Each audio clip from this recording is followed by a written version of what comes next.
Dostbank'a Asbank Sessiz Dostlar programını sunar.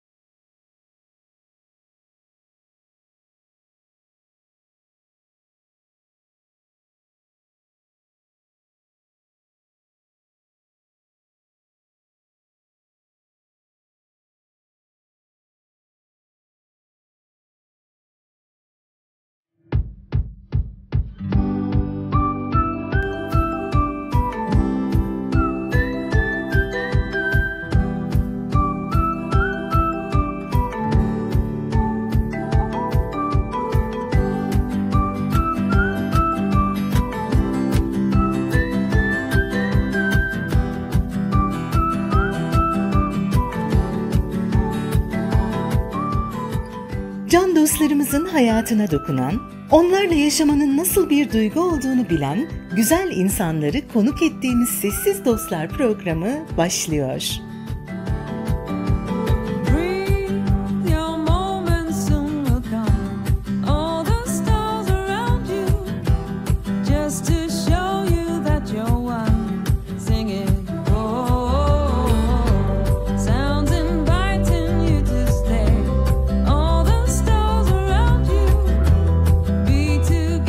Kalbi can dostlarımız için atan Robert Astley ve besleyip bakımını üstlendiği birçok can dostunu sizlerle buluşturuyoruz programımızda.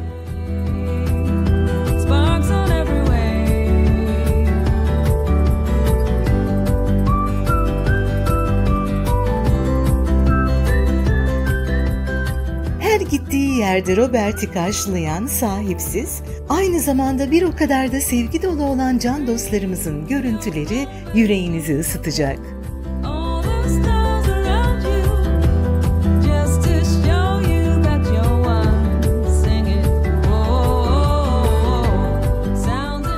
Mikrofonlarımızı Robert'e uzattık. Onun hikayesini hep birlikte dinleyelim.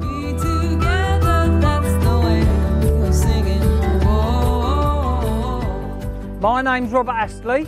A lot of you will know me as the mad Englishman that drives around feeding dogs, which I have done for quite a few years now. I only started keeping records about 7 years ago. I retired here about 10 years ago, just so that I did the local thing and not work anymore, but it just seems to have taken off, and now I do nothing but work, but with something that I love, animals.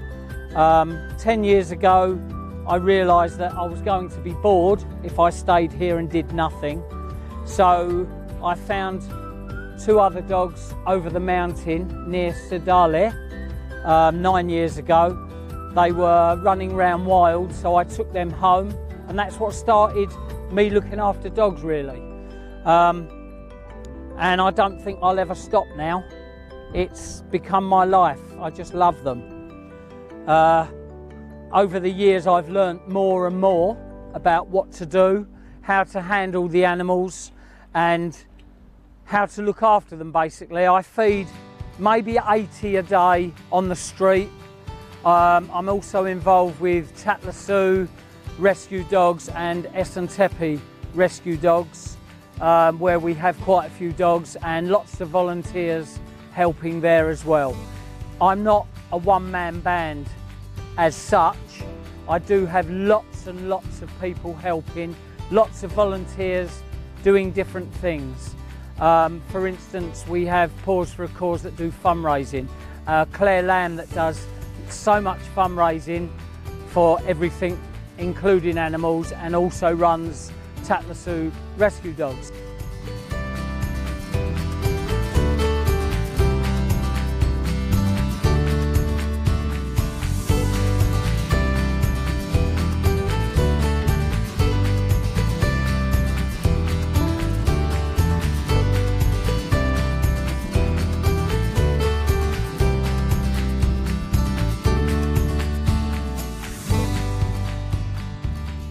I get lots of help from certain people, but not enough from government or Belediye. Belvedere does what they can. Tatlasu especially are really good. And the new mayor of Chautauqua has said he's going to help as soon as he can, which would be great. So basically what I do, I'll tell you, for instance, this morning I went to feed some dogs and I found one laying in a ditch and its arm was broken, its forearm here. So I picked it up, took it to the vet, and that dog is now having an operation to repair both its bones. That dog has already been neutered, spayed, vaccinated, so this is just an aftercare. When you find a dog that's injured, take it to the vet and get it sorted. That's all we can do. These pups, for instance, are only 4 months old. I've known them since they were babies. There's 7 somewhere, but only 3 have come because I've already fed them this morning.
What we should be doing with animals in this order is finding them, feeding them, taking them to the vet, getting a full health check done, blood test to make sure they're healthy enough, and if they're healthy, then we vaccinate them.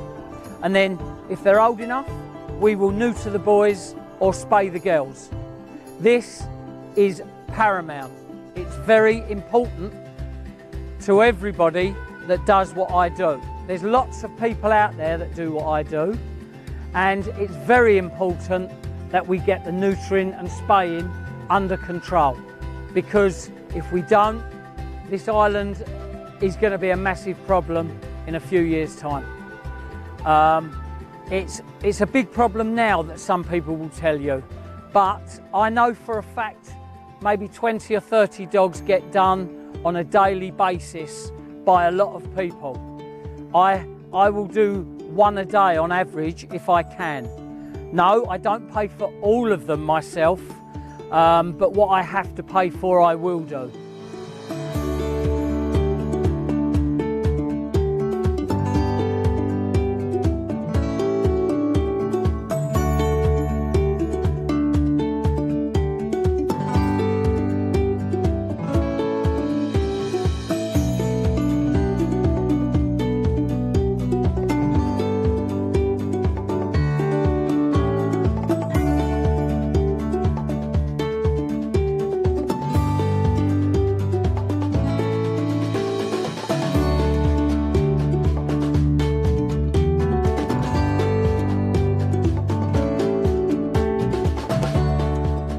I do get some help from some really nice people that do say, you know, I'll pay for that dog or I'll pay for that dog, which is great. I will use their money and thank them after. A lot of people don't want any recognition for helping, which is great. And I'm not going to start naming people or organisations because I'll forget someone and my life won't be worth living. So, I mean, all the big charities I am in touch with on a daily basis, all of them. And we all work hand in hand together, and it's teamwork. That's what it's all about here. If we can work together, then that will be great. Because the more people helping, the more people can get these dogs done on their own. Even if you find a dog outside your house, normally what people do is phone me and say, I've got a dog outside my house, and then I'll go and sort it out. But with the cost of everything, it's got very expensive just to feed the dogs, let alone to medicate them, neuter them, spay them and everything else.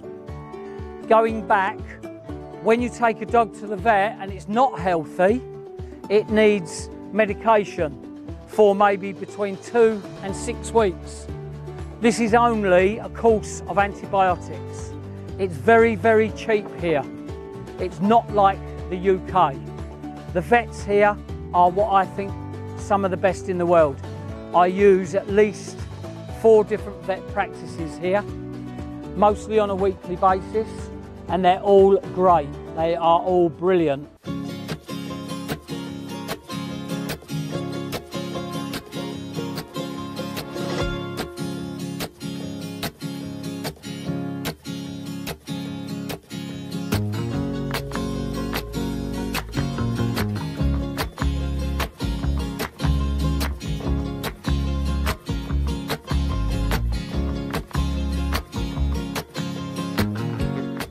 They will test the dog. If it's not healthy enough, they will not medicate it. They will not neuter or spay it.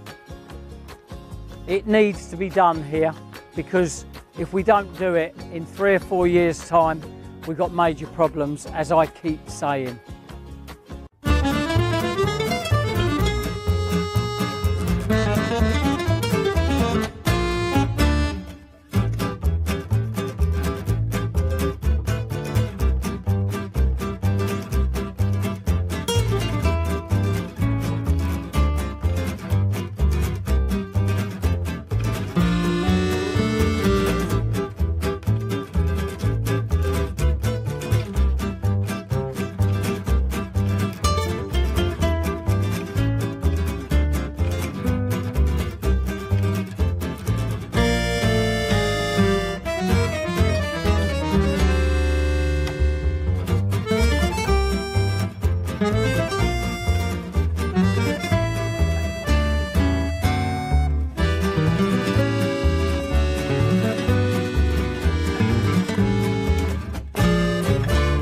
Can I also thank Sessiz Dostlar for making this programme and helping to highlight the problems that we do have here on this island. One thing I haven't touched on yet is the rehoming of animals. I do not publicise on my Facebook page everything, because quite a few people do not want publicising that they've taken a dog. For instance, I might go for a week without homing a dog, but on Wednesday this week I home 6. So that's just how it works.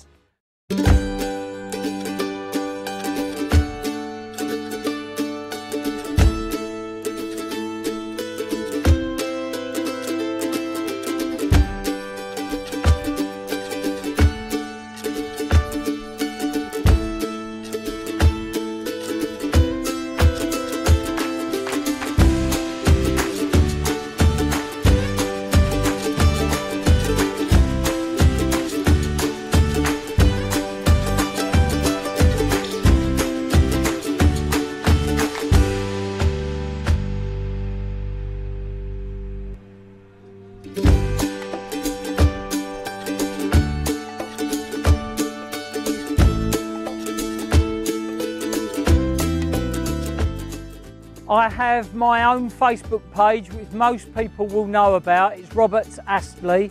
Everything I do on there is public, everything is transparent, and you can message me. Most people do. I get about 1,000 messages and notifications every day. I also, in my spare time, that's fun, I don't have much, I run a page called North Cyprus Pets Lost and Found, along with a friend of mine that helps me on that, Karen Bill. Now that finds dogs that are lost, and if you find a dog, we will try and reunite you with the owner. Reunite that dog with the owner. It's quite a big page, anybody can join it, and it is all public. No problem whatsoever.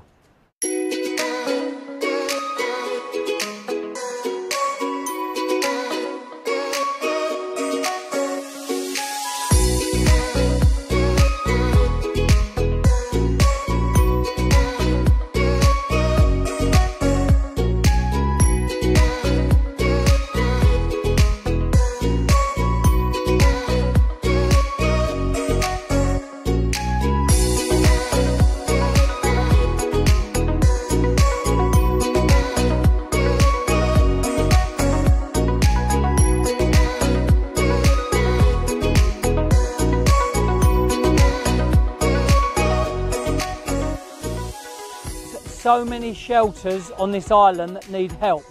Too many to name. And as I say, I don't want to start naming them in case I forget somebody, because I know people from all of them. So please don't go to breeders. Please don't spend money on a dog. Every dog that I get you from me is free. If you took one of these dogs that you see around you, it will cost you nothing. You take the dog, you love it, and there you are. You just, with the puppies, you'll have to take and get the yearly vaccinations done, but all the big dogs that you'll see on this program have been done. So there's nothing to be done to them, so there's no money involved. We do not want people earning money from animals. I do not like the fact that people can sell animals on this island. I don't know if it's legal or not, but I won't go down that road. Please don't use breeders. Go to a shelter or kennels, or if you know someone else, you might not know me, that's not a problem. Please take off the street if you can. That is the best thing to do. Every dog on the street is a happy dog. They will make you so happy by taking them on. If you've only got one dog, get another one. Two are easier to handle than one. 5 or 6 is brilliant, keeps you warm at night in bed. I know, because that's what I do.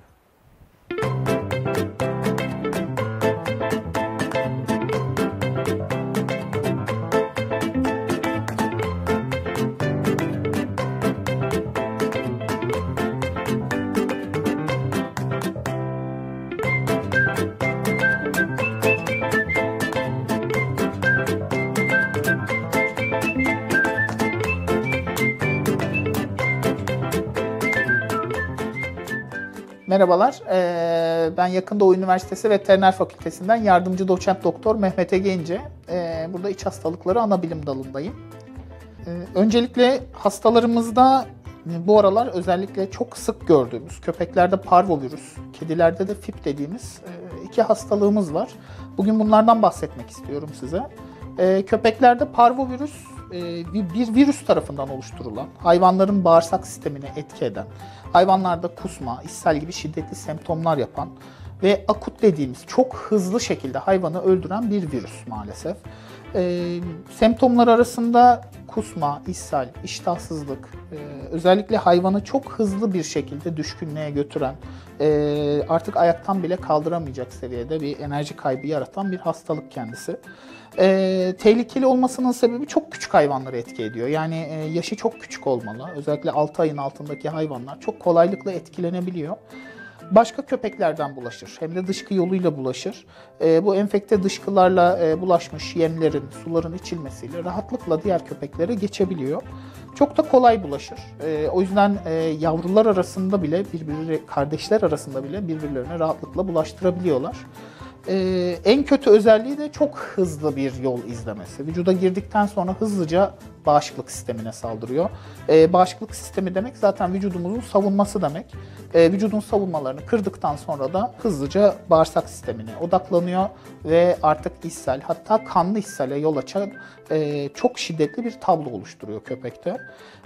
Tabii biz ne yapıyoruz bu tip durumlarda? Bize bu şikayetle gelen hastalarımızı hiç vakit kaybetmeden bazı kan testleri uyguluyoruz. Bu kan testlerinde özellikle o bahsettiğim bağışıklık sisteminin düşmesi dediğimiz durum kan testlerine hızlıca yansıyor. Bunun dışında da parvo için özellikle direkt parvoya ait bir test var. Bu testi uyguluyoruz.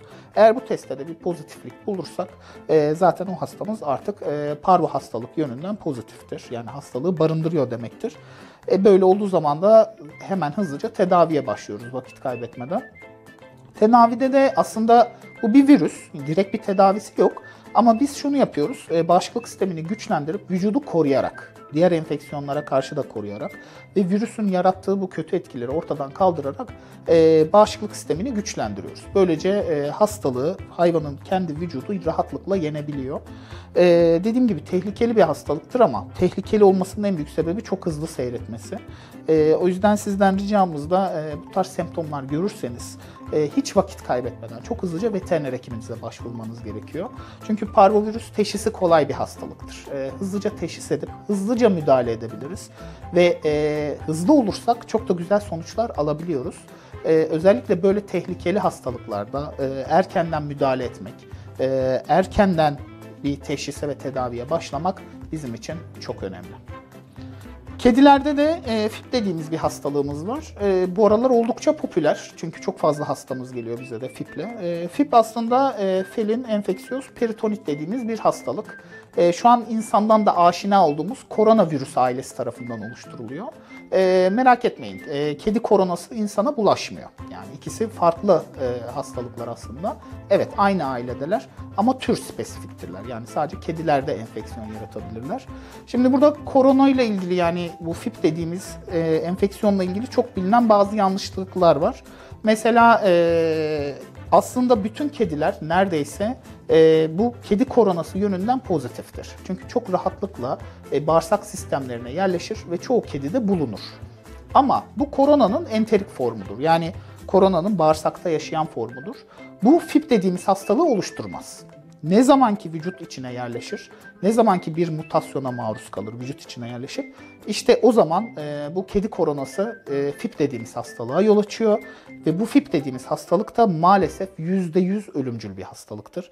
Hiçbir şekilde bir çözümü yok. Sadece ve sadece biz hayat kalitesini, hastaların hayat kalitesini ve FIP'in yarattığı etkileri ortadan kaldırabiliyoruz. FIP çok tehlikeli bir hastalık olmasının sebebi bu. Bir ikinci çok kötü özelliği de şu, FIP'in teşhisi çok zordur. Yani FIP'in teşhisini öyle az önce anlattığım parvodaki gibi basitçe koyamıyoruz. Hemen test kit yapalım ve pozitif bulalım gibi bir test maalesef söz konusu değil. Belli başlı faydalandığımız testler var. Bu testler içinde quick kitler var, vücuttan aldığımız sıvıların analizleri var, yine kan parametreleri var. Bu testlerin hepsini birlikte kullanarak, beraberce de yorumlayarak FIP yönünden hastanın pozitif olduğunu bulabiliyoruz. İşte bu tip durumlarda ne yapıyoruz? Tabii tedavisi yok dedik ama biz FIP'i baskılayabiliriz. Belli oranlarda vücutta baskılayabiliriz. FIP'in bazı formları var. Burada kuru form, ıslak form, nörolojik form gibi sinirsel form isimleri duyabilirsiniz. Bunların hepsi aslında biraz teknik şeyler ama özeti şu, FIP vücuda yerleştiği zaman farklı formlarda, işte hayvanda sinirsel semptomlar seyrederek, işte karın içine sıvı doldurarak gibi yöntemlerle seyrediyor. İşte burada hasta sahipleri burada durumu fark edebilirler. Mesela kediniz hızlı bir şekilde iştahtan düştüyse, kusma, ishal gibi sindirim semptomları başladıysa, karında aşırı bir şişme olduysa, çok ciddi sinirsel semptomlar görüyorlarsa, hızlı ve ciddi, yani arka ayakları bir anda tutmamaya başlıyor, kediler düzgün yürüyememeye başlıyor, yüksek yerlere tırmanamıyorlar, dengesizlik, körlük gibi semptomlar görürseniz bunlarda mutlaka ve mutlaka veteriner hekiminize danışmalısınız. Çünkü dediğim gibi hem tehlikeli bir hastalık hem de ölümcül bir hastalık. Hemen hızlı bir şekilde diğer hastalıklardan bu hastalığı ayırmamız gerekiyor. Teşhise gidildikten sonra da evet tedavisi yok dedik ama umutsuz olmamak lazım. Çünkü yeni yeni geliştirilen bazı tedavi metotları var. Bu tedavi metotları şu an için daha deneysel aşamadalar ama çoğu yerde aktif bir şekilde kullanılabiliyorlar. Şu şekilde tedavide biz FIP'i ve koronavirüsü ortadan kaldırmıyoruz. Kaldıramıyoruz da, ancak bunu baskılayabiliyoruz. Baskıladığımız şekilde de kedimiz bundan sonraki hayatını mutlu ve asemptomatik dediğimiz, yani hayvanda herhangi bir semptom gözükmeden mutlu bir hayat yaşayabiliyor. Burada bilinmesi gereken şey, FİP her zaman vücutta kalır. Yani eninde sonunda bir yerde kendini gösterecektir. Ama bu dediğim gibi hani hemen herkesi umutsuzluğa düşürmesin. Bunun için bazı yeni geliştirilen tedavi metotlarımız şu an uygulanabiliyor. Bu tedavi metotlarıyla bazı başarılar da elde edebiliyoruz. O yüzden hemen umutsuzluğa düşmek yerine veteriner hekiminize danışarak, bu tedavi metotlarından da faydalanarak kedinize mutlu ve güzel bir ömür en azından sağlayabiliyoruz. Bu hastalıkların hepsi gerek kedilerde gerek köpeklerde viral hastalıklar ve tehlikeli hastalıklardır. Acilen müdahale edilmesi gereken ve diğer hayvanlara yayılmasına engel olmamız gereken hastalıklardır. Özellikle parvovirüs, o köpeklerdeki distemper gibi hastalıklar aşıyla önlenebilir. Bu da bizim için çok önemli bir kriter. Söylemek istediğim, köpeklerinize, kedilerinize mutlaka veteriner hekiminize başvurarak bir aşı takvimi oluşturun ve bu aşı takvimine uymaya çalışın. Çünkü bu aşılar çok aktif bir koruma sağlar. Yani hayvanlarımız bu hastalıklara yakalanmadan gayet mutlu bir ömür sağlayabilirler. Hiç bu acıları, bu çileleri çekmeden çok mutlu bir ömür sağlayabiliriz ve bunun en büyük koruması da aşıyla başlıyor. O yüzden mutlaka yeni bir hayvanınız olduğunda, aşı dönemi geldiğinde aşılarını eksiksiz bir şekilde yaptırmaya çalışın. Bu konuda zaten veteriner hekimleriniz size önemli ölçüde yardımcı olacaktır. Özellikle yavru hayvanlarda, yine erişkin hayvanlarda gözüken bazı hastalıklarda aşıyla direkt olarak koruma mevcuttur.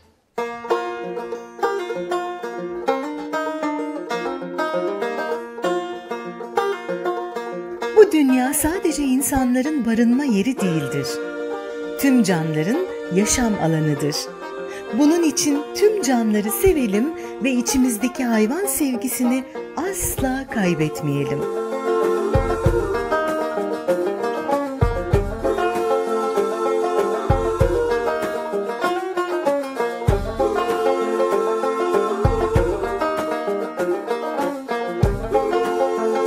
Bu hafta da Sessiz Dostlar programının sonuna geldik.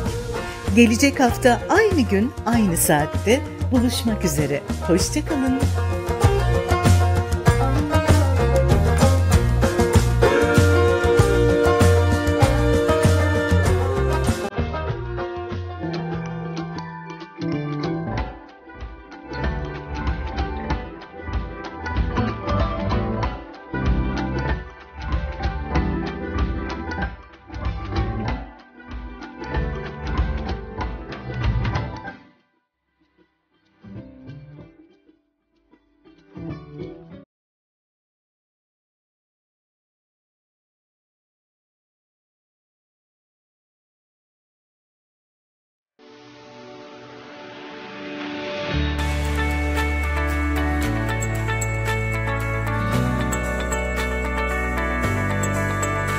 Dostbank'a Asbank Sessiz Dostlar programını sundu.